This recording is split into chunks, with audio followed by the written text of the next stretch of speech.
Hello， 大家好，我是谢梦君。草帽一伙告别七水之都后，不但先前的罗宾和乌索普归队，还获得了新的伙伴弗兰奇。弗兰奇成功建造了一艘更加优秀的海贼船——万里阳光号。于是，草帽一伙就带着崭新的心情，继续向新世界启航。凭借着弗兰奇高超的舰船技术，草帽一伙在万里阳光号上毫不快活。路飞更是和乌索普钓起鱼来。就在众人享受新船的快乐时，天空突然下起了雪。此时，瞭望台上的索隆发现远处有一艘破旧的船停在海中，无法移动。路飞带领伙伴们上前一看，原来是一群人被困在了海上。于是他们立马上前营救。船上的人看见了海贼旗的旗帜，起初还非常害怕，可却挡不住路飞的热情。路飞把他们拉到了自己的船上，不仅帮他们治疗伤势，还好吃好喝的招待着。那群人中有一个小金毛，躲在一旁用电话虫和人通信。起初他还以为草帽一伙只是一群刚出海的新人，结果电话那头的人在听到旗帜的描述后，突然大声叫道：“那可是悬赏金6亿的草帽一伙！”然后告诫小金毛，在他们赶到之前，千万不要让草帽一伙离开。就在众人大快朵颐时，一个孩子跪到了乔巴身前，请乔巴到自己的船上救助伤员，因为那人受伤太过严重，已经无法被搬运了。善良的乔巴赶紧跟小男孩过去了。到达船上时，乔巴才发现伤员的情况确实非常严重，必须马上为他进行手术。另一边，小金毛搬来了一桶酒，说是要感谢草帽一伙的恩情。就在众人酒酣热耳之际，小金毛向草帽一伙发出盛情邀请，希望他们能到自己的港口去看看。去现场的路飞爽快地答应了。但早在先前的吃饭与交流之中，草帽一伙的其他人员就发现了这些人的不对劲儿。时间到了晚上，就在草帽一伙全都呼呼大睡的时候，这帮人在甲板上围坐一圈，开始争论。争论的话题居然是要不要劫持草帽一伙的船只。然而就在他们吵架的时候，却突然被弗兰奇给打断了。你们吵架什么的我不管，但千万不要在我的船上策划什么危险行为。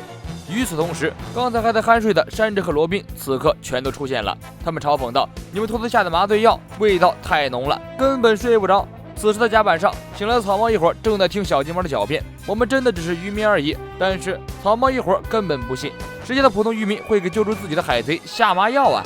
看着眼前只有罗宾3人，小金毛的伙伴们便想上前一决胜负。眼看战斗就要拉开了，小金毛却上前把自己的伙伴给揍趴下了。随后他们一行人纷纷跳水回到了自己的破船上。在船上，小金毛接到了眼中男的电话，斥责他们是没用的废物。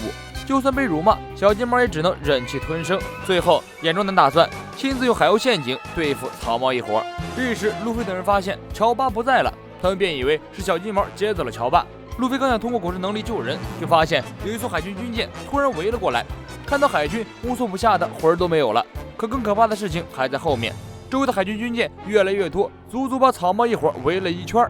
就在情况万分危急的时候，那边发现包围圈中有一个缺口，便立马让山治驾船从缺口冲出去。可就在这时，军舰越围越紧，弗兰奇一把抢过山治手中的船舵，把船调到了0号，切换到了外轮模式。只见万里阳光号一溜烟就从缺口处跑了。可这时，眼中男却突然欣慰地笑了。众多海军军舰的军旗突然卷上，露出了海贼旗的标志。原来这一切都是他们的计划。他们想把草帽一伙赶到他们制定好的路线之中，好对草帽一伙实施抓捕计划。危机暂时解除，路飞也接受了小金毛的跪地道歉。乔巴听到了外面的动静，立马跑了出去。因为乔巴要离开了，小男孩十分着急，甚至还想用扫把跟路飞干架。最后，乔巴跟路飞解释，这艘破船上有重伤病人，我得留下来看护，所以暂时不能回去。路飞没有丝毫犹豫，爽快地答应了。随后，小男孩和乔巴说出了他们的经历。重伤员是他们凤凰海贼团的船长，被称作无论受多重的伤都会振动起来的不死鸟。可是他们在新世界那里吃了败仗。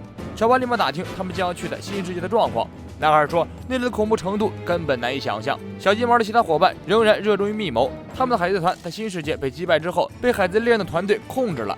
船长为了保护他们，身负重伤，至今昏迷不醒。现在还被迫与海贼猎人同流合污。可是他们不愿再像小金毛那样窝囊下去了。如果再这样受制于人的话，又怎么能对得起船长？如果船长真的醒不来的话，那么他们必须采取行动，以凤凰海贼团之名和猎人们决一死战。草帽一伙进入了一片四处都是冰山的危险区域。这时，眼中男正在兴奋地报告草帽一伙的情况，边说还边跟一位美女腻歪。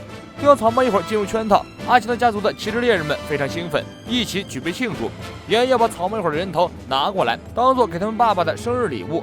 他们的爸爸就是海贼骑士猎人家族的首领顿阿奇诺。另一边，在冰山中航行的草帽一伙发现这些冰块好像是有意识一样，故意来阻拦他们的道路。索隆二话不说，上前就一刀把冰山劈成2半，然后非常炫酷地说：“冰山什么的展开不就好了吗？”这时，在乔巴和路飞那边，不死鸟终于醒了过来，嘴里还不断呼唤着紫发男的名字。先前在新世界的遭遇涌上了他的心头，在那里他们遇到了前所未有的强敌。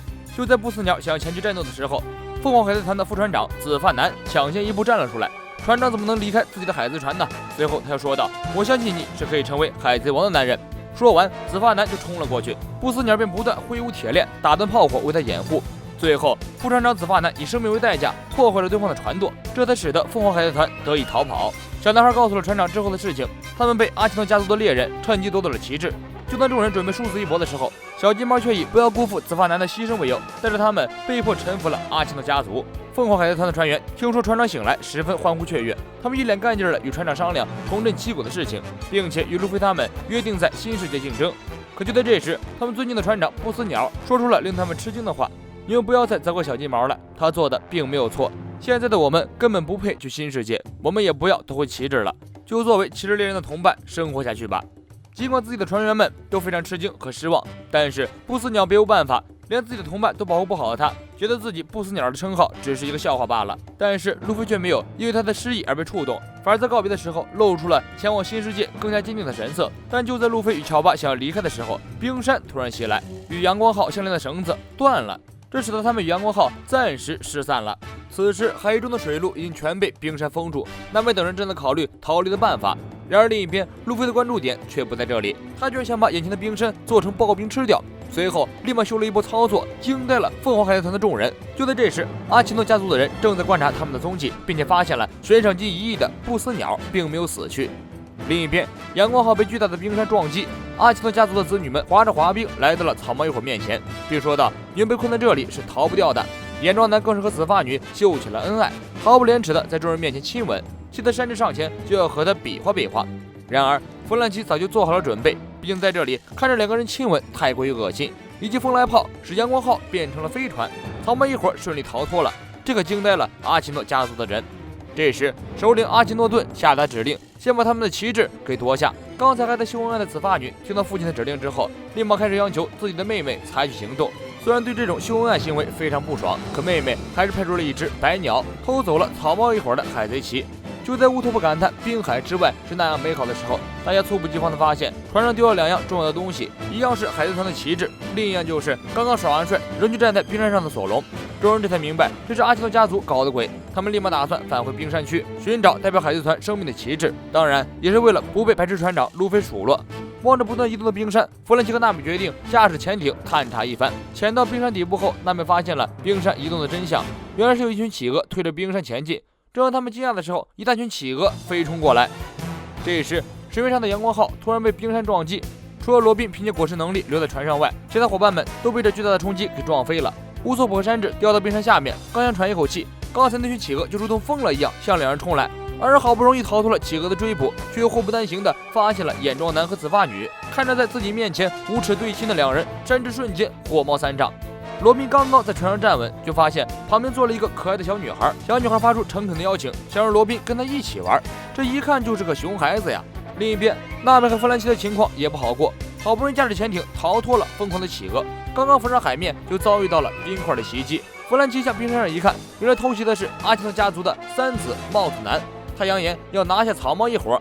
弗兰奇一看这有意思了，立即表示：“小爷我陪你玩玩吧。”而此时的路飞向凤凰海贼团借了一艘小艇，然后带着乔巴去找失散的伙伴了。小金毛刚想安慰失意的不死鸟，想让他振作起来，可船上却突然来了一位不速之客，正是阿奇诺家族的2少爷肌肉男。他此行的目标正是悬赏1亿的不死鸟。小金毛立马上去保护船长，说不死鸟其实已经死了，这只是个普通的传言。可这蹩脚的谎言谁会相信呢？小金毛立马被肌肉男打倒在地。望着眼前危机的时刻，小男孩赶紧把不死鸟的铁链拿过来，央求船长赶紧变回原先那个英勇的样子。可是望着被打倒在地的伙伴，不死鸟想起了之前在新世界的遭遇，一时间无论小男孩怎么劝说，不死鸟都只是站在原地。就在这时，一艘船突然扔了过来，解救了小金毛。原来是路飞和乔巴回来了。这个憨憨船长不知道该怎么样回到自己的船上，无奈之下只能回来了。看到此次行动的目标全部到齐，肌肉男立马开始挑衅路飞：“你们的海贼旗已经被我们拿走了，这成功激怒了路飞。路飞立马一拳打了过去，准备和肌肉男展开战斗。肌肉男和路飞说道：“你们的海贼旗已经被我放到了我们的领地了。”从此刻开始，草帽海贼团和阿奇诺家族的战斗正式爆发。而阿奇诺的领地究竟在哪里呢？路齿索隆正在冰面上乱走，就在他抱怨为什么天这么冷的时候，前方突然出现了一片奇幻的陆地。肌肉男一边嘴炮嘲讽凤凰海贼团，一边躲避路飞的攻击。他准备等到路飞精疲力竭的时候再进行反击。但是路飞见旗帜被偷，象征机关枪如同雨点一般打来，根本就没有想停歇的意思。就在这两人打得热火朝天的时候，小女孩却和罗宾姐姐交谈甚欢。姐姐，你想知道旗帜在哪儿吗？你陪我玩，我就告诉你。自从我姐姐和眼妆男在一起后，就没人陪我玩了。于是罗宾就和小女孩展开了快乐的游戏。随后，女孩告诉罗宾，旗帜被放在了他们家族领地的公馆里，而他们此行的目的正是为了抓捕草帽一伙，作为给父亲的生日礼物。另一边，面对恩爱二人组的溜冰进攻，乌索普难以招架，刚想求助山治，却发现山治犯起了花痴病，以至于被紫发女踹倒在地。而另一边，弗兰基也和帽子男展开了战斗。娜美将全然不把帽子男放在眼里，让山治赶紧解决掉他后离开。随后，两人在冰面上展开激烈的对轰。另一边的肌肉男不敌路飞，在路飞的连续进攻下频频受挫。可这货看自己打不过路飞，便开始骗路飞，海贼旗就在自己身上。说完就跳身逃跑。路飞立马追了上去，结果就因为不会游泳沉落了海底。眼见肌肉男就要逃出升天的时候，不死鸟突然挥动锁链，一把捆住了气焰嚣张的肌肉男，将他拽到了船上。山治和乌索普重振旗鼓，开始对战滑冰凶悍的二人组。乌索普埋伏在远处，发挥狙击手的优势，一发火鸟星直接让紫发女头上冒火。看见自己的老婆被袭击，眼妆男立马一改之前的风范，如同疯狗一般向乌索普冲来，吓得乌索普赶紧逃窜。眼见路飞落海了，乔巴万分焦急，却发现自己也不会游泳。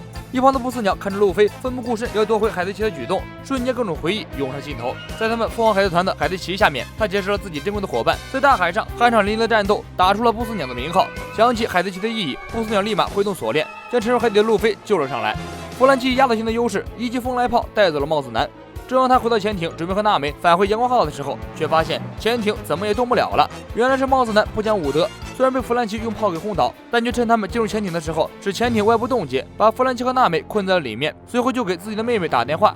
另一边，还在和罗宾愉快玩耍的小女孩接到了帽子男的消息，丝毫没有遮拦的告诉罗宾，这两个人已经被抓住了。看着意犹未尽的小女孩，腹黑的罗宾立马上线，询问小女孩要不去你家里玩怎么样。看着罗宾愿意跟自己回家，小女孩爽快的答应。此时，在阿基诺家族的公馆里，大少爷正在给自己爸爸倒酒。正在二人交谈此次的行动时，门外有一个绿藻头走了进来，原来是迷路的索隆一路走到了这里。这个憨憨在别人战斗的时候全程迷路掉线，却阴差阳错的深入了敌军内部。为了这次父亲的生日礼物，大少爷决定现在出手进攻草帽一伙，势必要取回他们的人头，给父亲献礼。好了，我是先锋君，咱们下期见。